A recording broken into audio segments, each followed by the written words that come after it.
most common questions that I get asked at my speaking engagements is how did you do it? Which for me translates to why did you do it? How did you make it happen? I went from working a 9 to 5 to entrepreneurship after 15 years, and I'm never looking back. In this episode, I tell my story and provide you with tips on how you can do the same. Reflecting on my 20-year-long journey really helped me see how far I've come and really want you guys to have several moments like these as well. Listen in for more. Need an extra set of hands for a case that requires a little more investigation work? Check out our proud sponsor of Season 3, Affirm Investigative Solutions, where you get the tailored and personal care for your case when you need it most. With over 10 years of experience, Affirm Investigative Solutions makes the process easy. Set up a call, develop a plan, and then execute that plan. Affirm Investigative Solutions, the litigation partner that has your back. Hey guys, it's your girl Eda from the Let's Talk Paralegal podcast, and today I'm going to get super raw and real. I'm going to be sharing my story and some tips on how you can build your own legal career. But first, the raw and real story, how it all began. It all started in July 2017 when my daughter was just about to be 1. I felt like I had hit the end of my career all while I was at the height of my career, if that makes any sense. I had landed my so-called dream job 5 months prior to, and I had returned from an amazing family trip from my homeland in Puerto Rico. I don't know, I returned from that trip and I don't know, something changed. I became a new person. Upon my return from my trip, I stepped into my office. I looked at the picture of my daughter that was on my desk and I said, "You deserve better." At the time, I thought it was just for my daughter, but later on, I realized that it was for me as well. I deserved better. I was neglecting myself, my happiness, my ambition, and my goals. So I got home and my mom was taking care of my daughter. I will never forget the words that came out of my mother's mouth without her even knowing anything. Mothers know best, right? She said to me, "So what now?" Oof, that hit me like a ton of bricks. I turned on my laptop frantically. I was nervous. Everything, my blood was boiling. And I just started applying for unemployment, any benefits, submitting applications to online, job searches. But while I was doing that, I caught myself and I said, "But I don't want to go back to this. I want more." So a little background on where that frame of thought came from. 3 years prior to this day, I always had this vision that I wanted to open up my own business and offer my paralegal services um, freelance on my own. And oh man, I made so many excuses. I mean, I hesitated and I just filled my head with excuses. Was I going to get enough money? Was I going to get enough clients? Now I have a family to support. What am I going to do? But it wasn't even that I didn't have the support of my friends and my family and even my colleagues. It was that I didn't have the motivation to take the first step until that day. I immediately changed my tactic. Man, I started looking at sole practitioners, small law firms that were looking for part-time work assistance, at a minimal income rate and a long list of responsibilities at that point. And these were attorneys that I wanted to help, from here on out. The attorneys that you can obviously know that they needed the assistance, they just couldn't afford the full-time gig, right? So I updated my LinkedIn. I started reaching out to, my prior employers, my colleagues, just my general network, right? Everybody, and just spread the word. And I said, I'm going to do this. I'm going to open it up on my own. And in 2 weeks, I got my first client. Within the month, I landed my second client. And within, I want to say six months or less, I was already up to 3 to 4 clients. Man, they say that business grows and it pivots every 2 years. And for me, it has proven to be very accurate.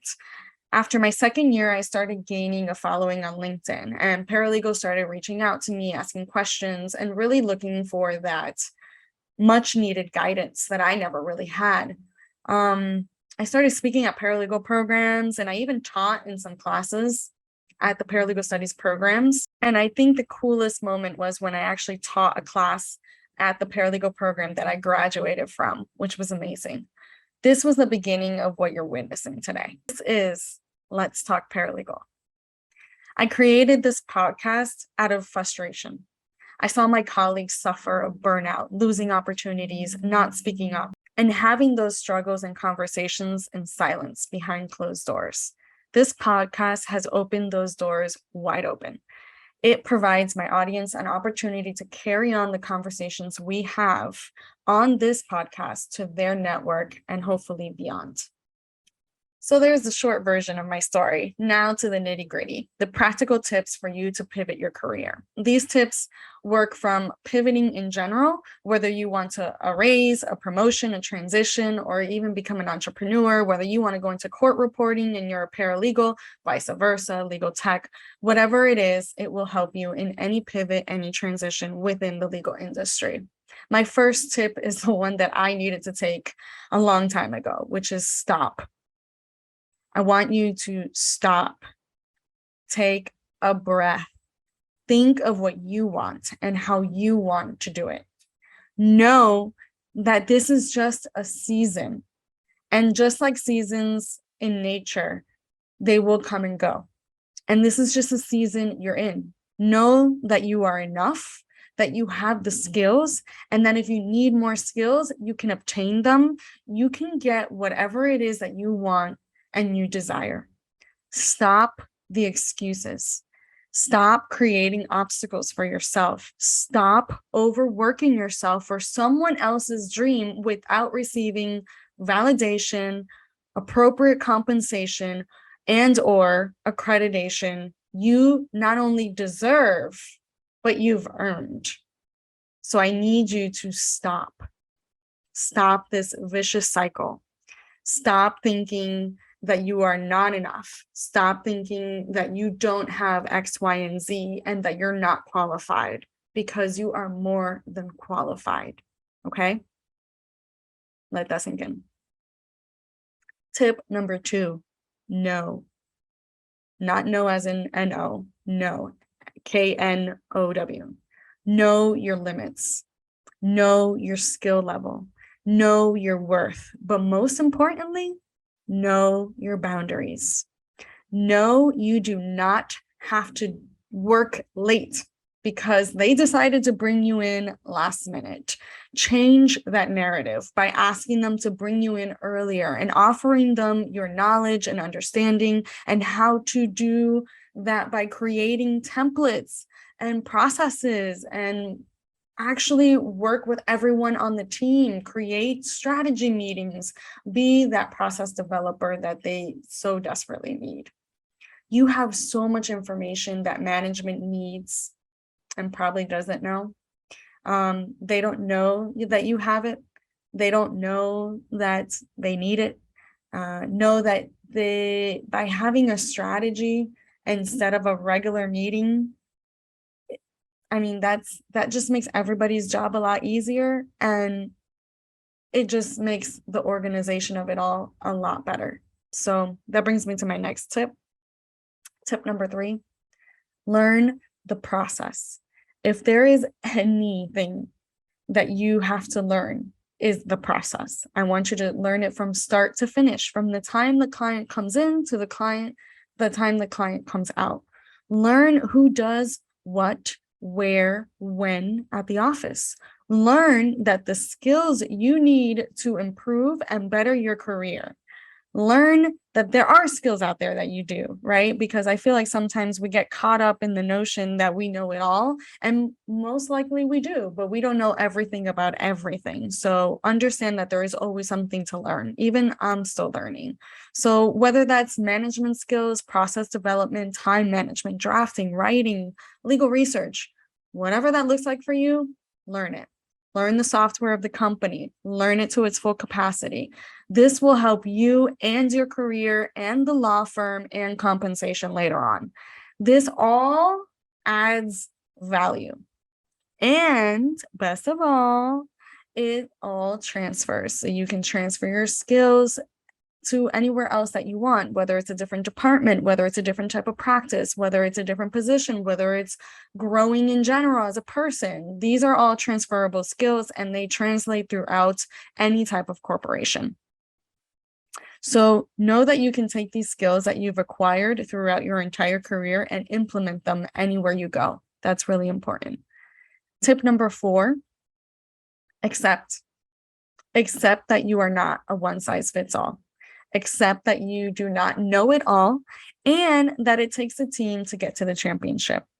Accept that not everyone is going to be on board with all of this, and that's okay. You try and you move on.